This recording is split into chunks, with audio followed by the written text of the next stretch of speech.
Actu Média et Radio Soleil vous présentent Au Passage des Artistes, un nouveau rendez-vous culturel tous les jeudis de 18h à 19h. Au Passage des Artistes sur Radio Soleil. Au Passage des Artistes avec Jazzia.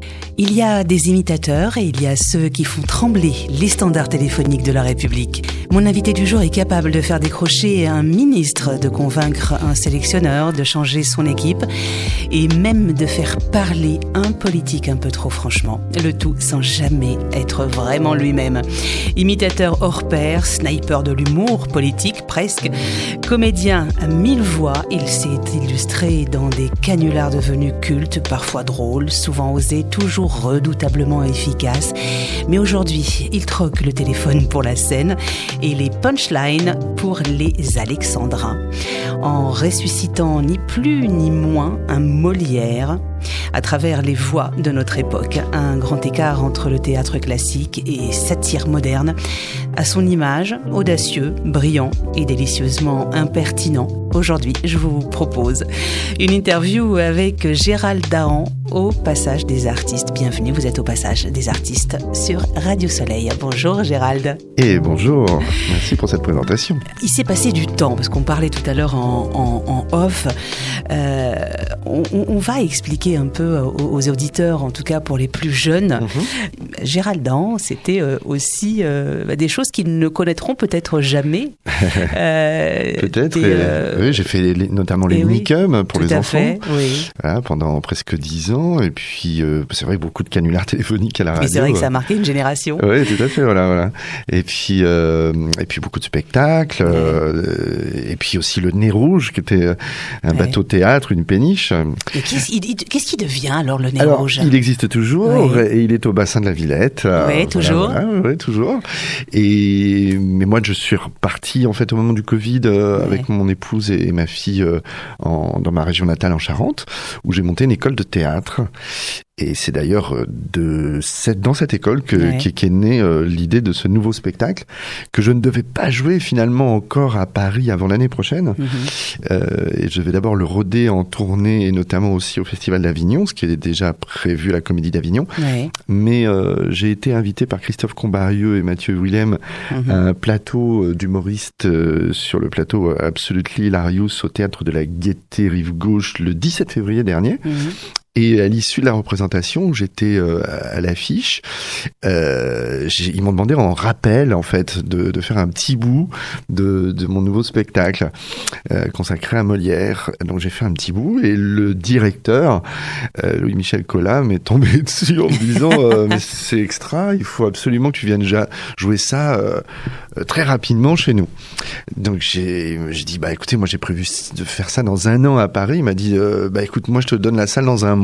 Génial. Alors donc il a fallu que j'apprenne le texte entier, qui représente 1600 vers quand même, autant que Cyrano dans Cyrano de Bergerac, sauf que je suis seul à jouer 55 rôles qui se répondent. Donc c'est vraiment un exercice de style et d'écriture aussi, et une performance d'acteur, on peut dire là pour le coup, de théâtre, et je suis ravi parce que c'est ma formation initiale, Molière, donc je reviens à mes premiers amours. Donc en fait, tu retournes aux sources. Oui, tout à fait. Alors, tu as d'abord commencé par l'imitation, et les choses ont évolué. On va aussi parler de canular parce que ça c'est extraordinaire. Est-ce qu'on peut aujourd'hui faire ce que tu as fait ? Alors. Donc c'est ce qui est un peu plus compliqué. Le faire, oui. Par contre, autrement, être diffusé, c'est autre chose. Ouais. Parce que déjà à la fin, ça devenait un petit peu compliqué. Il y avait beaucoup de pression des instances politiques sur les chaînes de radio qui diffusaient les canulars ou même les chaînes de télévision. Donc, et ça se gérait comment ça à l'époque déjà ? Tu arrivais à gérer tout ça, la pression des uns et des autres? Forcément évident. J'ai eu tellement de menaces qu'à un moment donné, ah oui, d'accord. J'avais une protection policière. Mais elles venaient d'où ces menaces? Eh ben, on n'a jamais su. Hein. Ah ouais. On n'a jamais su. D'accord. Mais à un moment donné, elles étaient tellement importantes que j'ai carrément décidé d'arrêter les canulars. Quoi, voilà, finalement. Alors, moi, je vais profiter de votre présence, ta présence, Gérald Dahan, pour savoir comment se porte l'humour aujourd'hui. Alors, je trouve que l'humour se porte bien quand même. Ouais, malgré tout. Mais moi, ce que je déplore un peu, et c'est ce qui m'a aussi,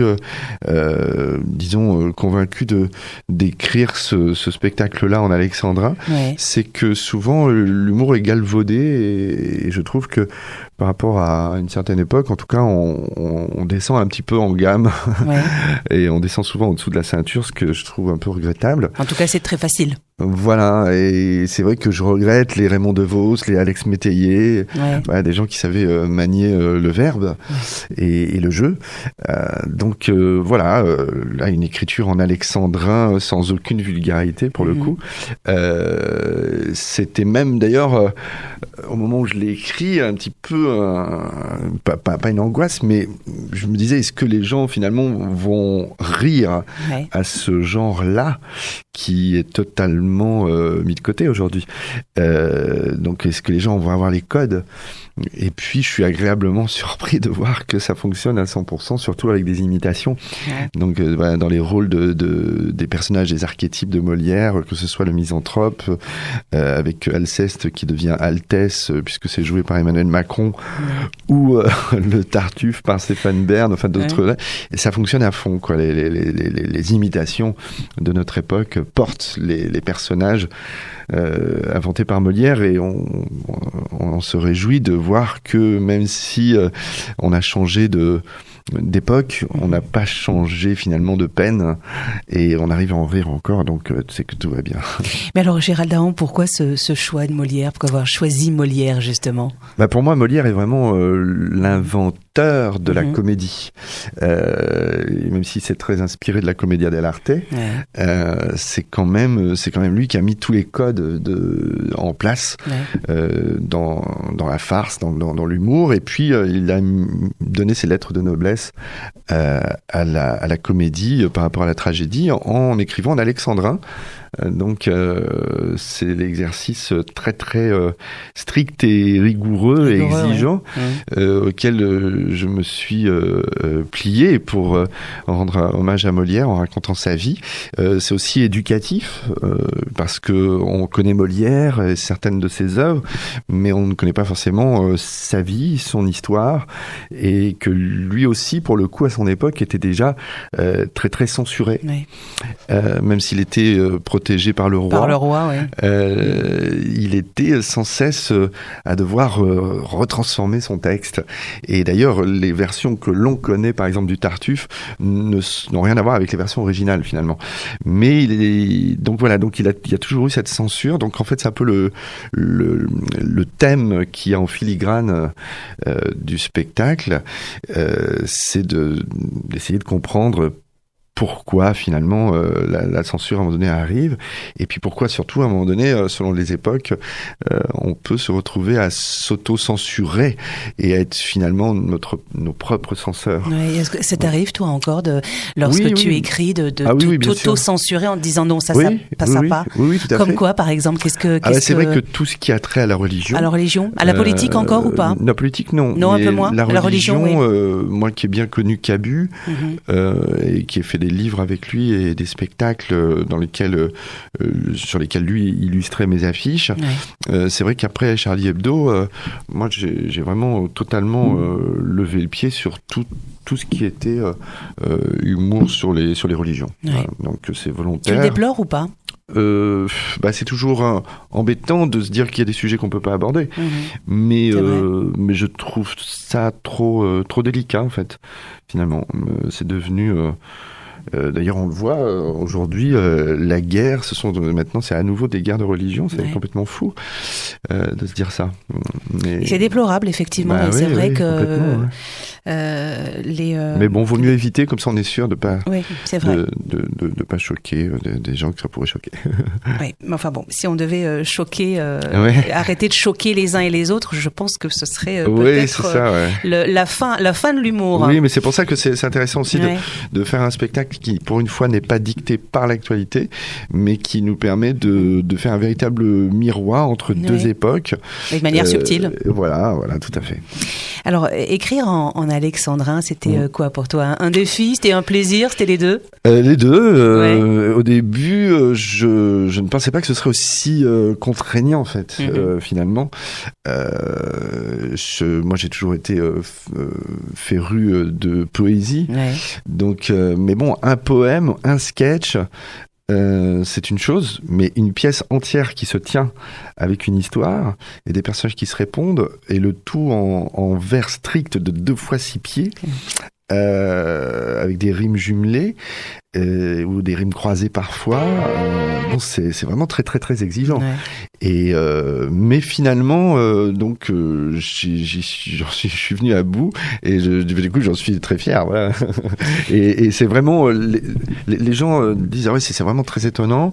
Ils sont surpris. On m'attend pas dans ce registre-là. Et quand les gens sortent, disent on s'habitue au bout d'un moment à cette mélodie, parce que il y a quelque chose de très musical, de rythmé. Voilà. Et d'ailleurs, j'ai intégré dans le spectacle du slam, du rap, avec les imitations de Stromae. Ça reste aussi moderne, donc ça un mélange reste de classique et de moderne, donc ça parle à toutes les générations, bien évidemment. Tout à fait, voilà. Gérald Dahan, on fait une petite pause et on revient juste après. Allez, ça va. T'inquiète, t'es la plus belle de mon tel. Artificielle, mais si tire les ficelles, je suis comme en laisse. Je sens que parfois, comme l'oseille, tu t'en vas. Ce soir-là, tu m'as laissé sans voix. Moi, je veux une parisienne qui traverse au feu vert, qui s'en fout de la tour Eiffel. Une parisienne qui traverse au feu vert, qui s'en fout de la tour Eiffel. C'est la Warano à tes touch, tu fais pas partie de la Cora. Elle aime les mecs en se plat, avec de l'aura tu l'auras. Champs-Élysées, balade vers les Champs-Élysées. Bébé les pommes localisées, prends le volant, je suis alcoolisé. Elle active les lumières tamis, elle active les lumières tamisées. Avec moi quand c'était la misère, elle veut du sérieux, pas s'amuser. Ma parisienne, elle veut et moi aussi. Elle est tombée du ciel, les canons comme pas possible. Moi je veux une parisienne qui traverse au feu vert, qui s'en fout de la tour Eiffel. Une parisienne qui traverse au feu vert, qui s'en fout de la tour Eiffel. Avenue Montaigne, rien de personnel, mais trop de professionnels, ça me lâche pas d'une semelle. Ça va couper, j'ai l'excuse du tunnel. Numéro 1, encore cette semaine. Parfois comme l'oseille, tu t'en vas. Ce soir-là, tu m'as laissé sans voix. Moi je veux une parisienne qui traverse au feu vert, qui s'en fout de la tour Eiffel. Une parisienne qui traverse au feu vert, qui s'en fout de la tour Eiffel. Ce soir je vais t'oublier, on sort les gros billets, appelle les pompiers, mon billet. Et ce soir je vais t'oublier, on sort les gros billets, appelle les pompiers. Ce soir je vais t'oublier, papa. On sort les gros billets, maman. Appelle les pompiers, ton billet, mon billet. Vous êtes toujours à l'écoute de Radio Soleil. Nous sommes toujours en compagnie de Gérald Dahan, qui est actuellement sur scène. Alors, Gérald Dahan, ma question va être très simple. Je me dis, mais est-ce que Molière, d'après toi, aurait été un bon imitateur? Ah mais je crois que Molière était un imitateur finalement, même si on ne peut pas du coup en avoir la certitude et la restitution historique, mais D'ailleurs, je le dis dans le spectacle.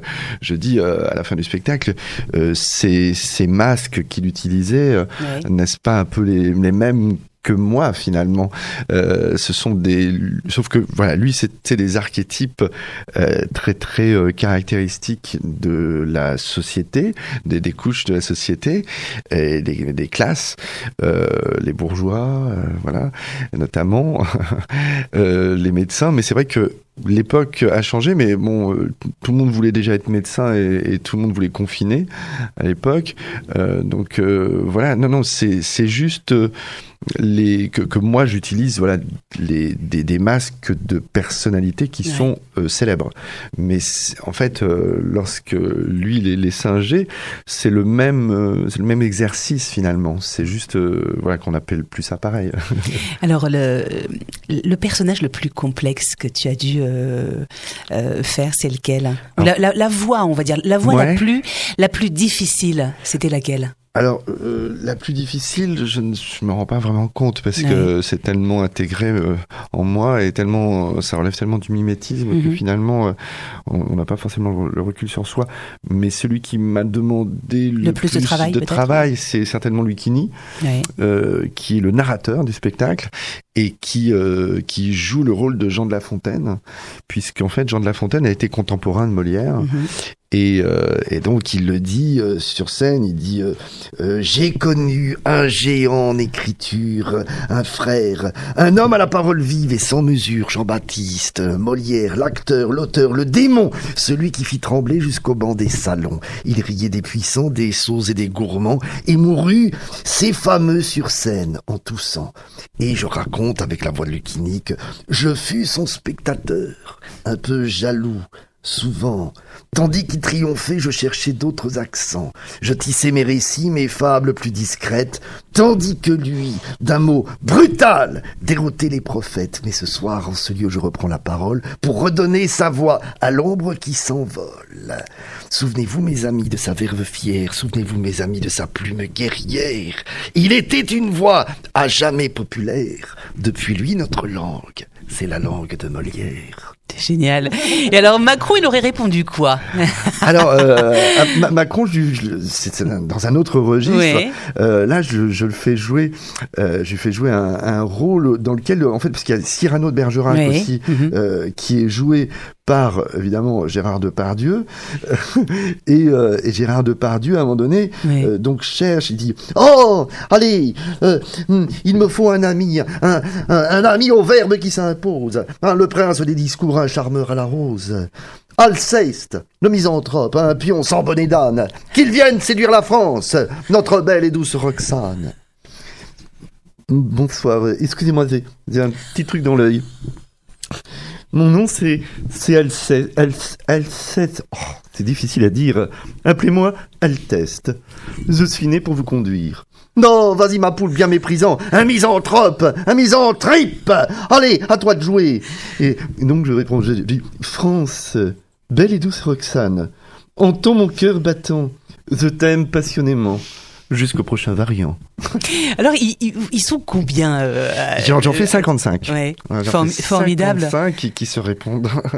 Donc, il y a 55 rôles, à moi tout seul. Et ça se gère comment? Parce qu'il y a... C'est une vraie gymnastique. Alors, les gens ne vous voient pas, mais il y a les mimiques, il y a bien évidemment le texte, il y a le personnage, parce qu'il faut rentrer vraiment dans le personnage. C'est un travail de fou. Comment ça se travaille, ça, dites-nous, Gérald Daron? C'est beaucoup de temps, hein. C'est beaucoup de temps. Vous mettez combien de temps à peu près pour... Écoutez, j'ai commencé à travailler le spectacle, à l'écrire en juillet dernier. J'ai fait quand même une pause parce que je suis allé au Québec cet été et écrire un autre spectacle qui verra le jour l'année prochaine. Je pensais que vous partiez en vacances. C'était des vacances travail en même temps. Et donc j'ai repris en septembre, j'ai fini en janvier. Et voilà, là, j'ai joué tout de suite en mars, donc c'est très rapide, mine de rien. Mais lorsque je l'ai travaillé et écrit, je commençais à 8h du matin et je ne m'arrêtais pas avant 22h, parfois minuit, sans m'arrêter, sans faire de pause. Même moi qui fume des cigarettes, ma femme me disait, mais tu prends même pas le temps de fumer. Oui, c'est pas plus mal. Donc c'est pas plus mal. C'était une bonne thérapie. Ouais. Mais surtout, j'étais tellement concentré, je voulais tellement aboutir que je n'ai fait que ça. Je n'ai fait que ça pendant plusieurs mois. D'ailleurs, il fallait pas me parler d'autre chose. À chaque fois qu'on me demandait quelque chose, je dis je peux pas, je suis sur Molière. Quoi. Ouais. Voilà, c'était H24. Ouais. Alors Gérald Dahan, ton personnage préféré dans ce spectacle? Ah, mon personnage préféré dans ce spectacle. Celui qui te touche le plus, celui qui te trouve le plus sympathique. Ah, ça, c'est drôle parce que quand Molière est emprisonné, puisqu'il a été emprisonné pour cause de dette, je le fais jouer par Nicolas Sarkozy, évidemment, qui l'incarne, parce qu'à un moment donné, il prend plusieurs masques. Un coup, il est Patrick Bruel lorsqu'il parle de sa mère, et lorsqu'il est en prison, il parle avec la voix de Nicolas Sarkozy. Donc, et Sarkozy, c'est incroyable, parce que il y a un côté de Funès chez Sarkozy. C'est-à-dire que vraiment, c'est, bande de vautours, hein, Nicolas Molière, c'est moi, hein. Molière de 20 jours, ça vous embouche un coin, là, hein? On m'accuse à grand bruit d'argent et d'allégeance, d'avoir pris l'or du diable et trahi ma naissance. Mais l'histoire, mes amis, n'est qu'une mise en scène, et j'en fus le héros, victime et capitaine. Mais quelle indignité. Je sens que tu vas encore avoir des petits pépins. T'as déjà reçu des hommes politiques dans tes spectacles, oui, bien sûr. Ils ont de l'humour ou pas? Alors, lorsqu'on se moque des autres, oui. Oui. Mais c'est toujours comme ça. Voilà, mais quand c'est sur eux, parfois ça rit un peu plus jaune. Ça rit jaune. Alors, est-ce que là, ça fait une semaine, t'as pas encore le recul, mais tu le vois, la réaction du public. Alors dis-nous tout. Elle est très très enthousiaste. Les gens, pour la première, il y a eu ni plus ni moins que 3 standing ovations, ce qui est énorme. Super. Et tous les professionnels qui sont venus pour la première, parce que c'était une corporative, m'ont tous dit ah non, là c'est le spectacle de la maturité, c'est ton meilleur spectacle. Ouais. Tu es d'accord avec ça? Je pense que oui. Enfin, pour moi c'est toujours le dernier qui est le mieux. Bien sûr. Donc oui, je pense que vraiment là on est à un autre niveau d'exigence encore, surtout sur l'écriture. Après, voilà, il y a toujours eu beaucoup de personnages dans mes spectacles, mais c'est vrai que là, il y a une dimension très théâtrale et de performance. Vraiment, c'est un peu comme lorsque Philippe Cobert faisait ses spectacles. Pour moi, c'est un modèle aussi en termes de travail. C'est-à-dire que vraiment, on est seul et on donne l'illusion au public qu'il y a 55 personnes qui se croisent. Donc, c'est un peu vertigineux. Et les gens en sortent un peu époustouflés. C'est ce qui revient souvent, hein, c'est le mot époustouflant. Donc, moi, forcément, je suis très, très flatté. Mais les gens viennent aussi applaudir Molière. Ils viennent pas que m'applaudir moi. Et on le voit d'ailleurs, pour avoir moi testé dans mon propre théâtre à Angoulême, le théâtre de l'Éperon, où je donne mes cours, pour avoir testé le spectacle pour 2 représentations. On a vu que c'était pas le même public qui venait finalement, qu'il y avait un autre public qui venait aussi, un public qui s'intéressait plus au classique, parce que là on est vraiment dans le domaine du classique quand même si c'est le classique qui rencontre le moderne avec les imitations et notre époque. Donc c'est là on s'approche un peu de la comédie française quoi, carrément, avec la Maison de Molière.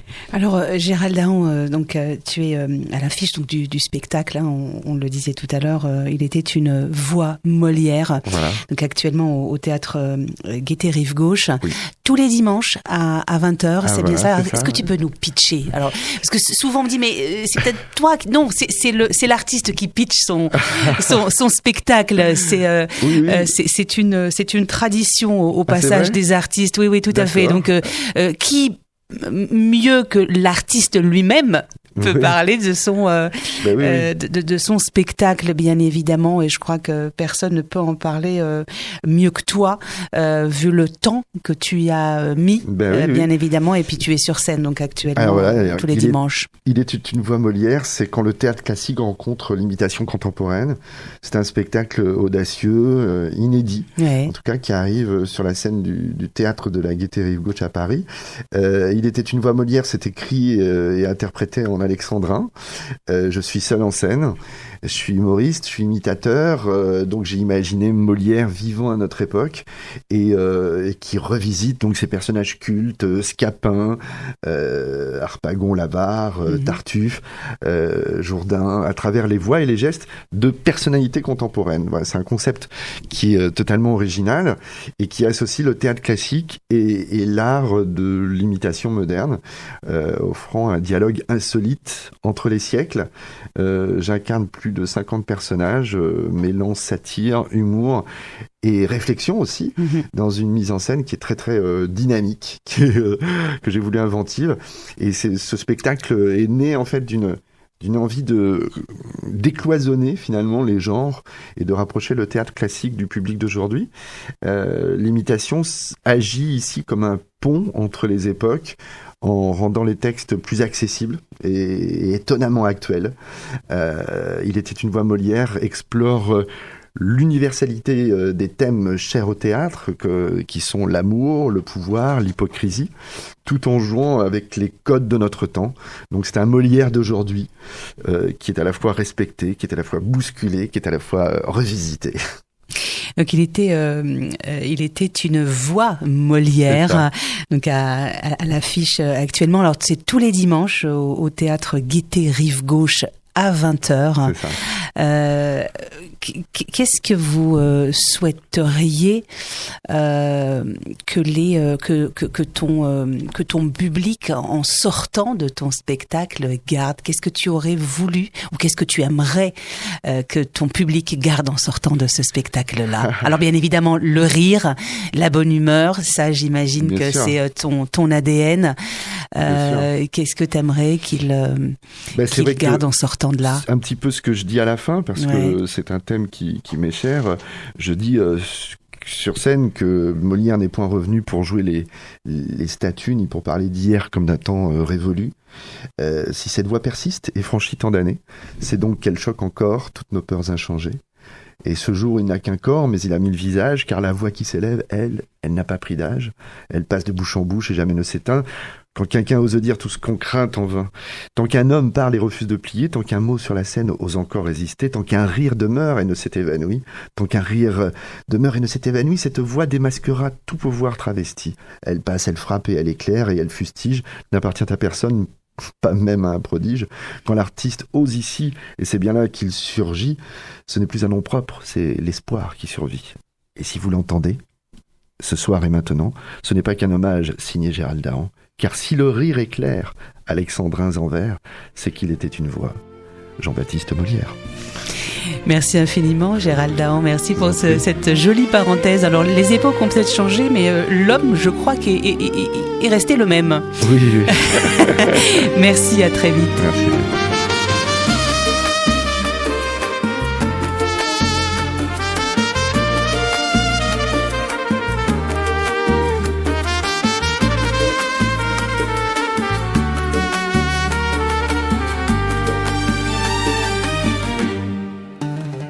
Hier encore, j'avais 20 ans, je caressais le temps et jouais de la vie comme on joue de l'amour. Et je vivais la nuit sans compter sur mes jours qui fuyaient dans le temps. J'ai fait tant de projets qui sont restés en l'air, j'ai fondé tant d'espoirs qui se sont envolés, que je reste perdu ne sachant où aller, les yeux cherchant le ciel mais le cœur mis en terre.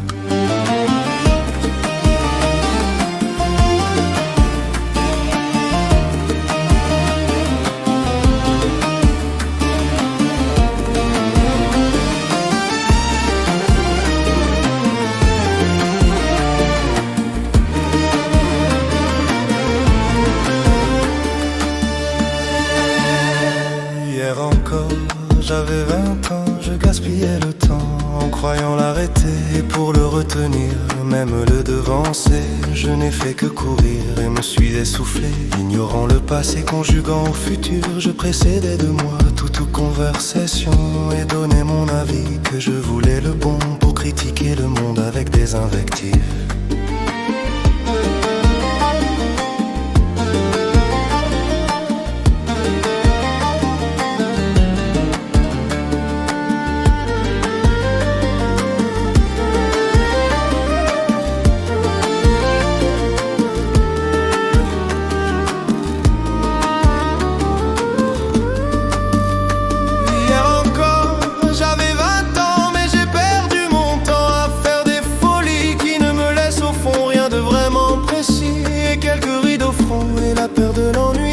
Mes amours sont mortes avant que d'exister. Mes amis sont partis, ils ne reviendront pas. Par ma faute j'ai fait le vide autour de moi et j'ai gâché ma vie et mes jeunes années, du meilleur et du pire en jetant le meilleur. J'ai figé mes sourires et j'ai glacé mes pleurs. Où sont-ils à présent? À présent mes 20 ans.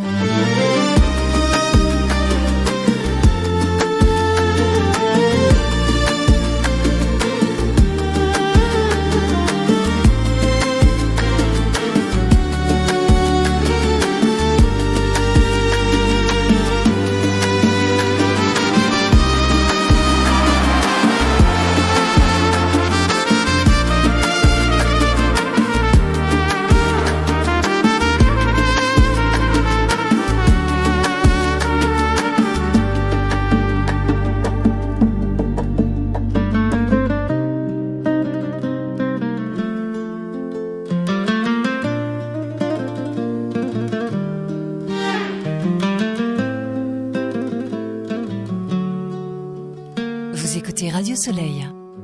Radio Soleil, toutes les voix comptent.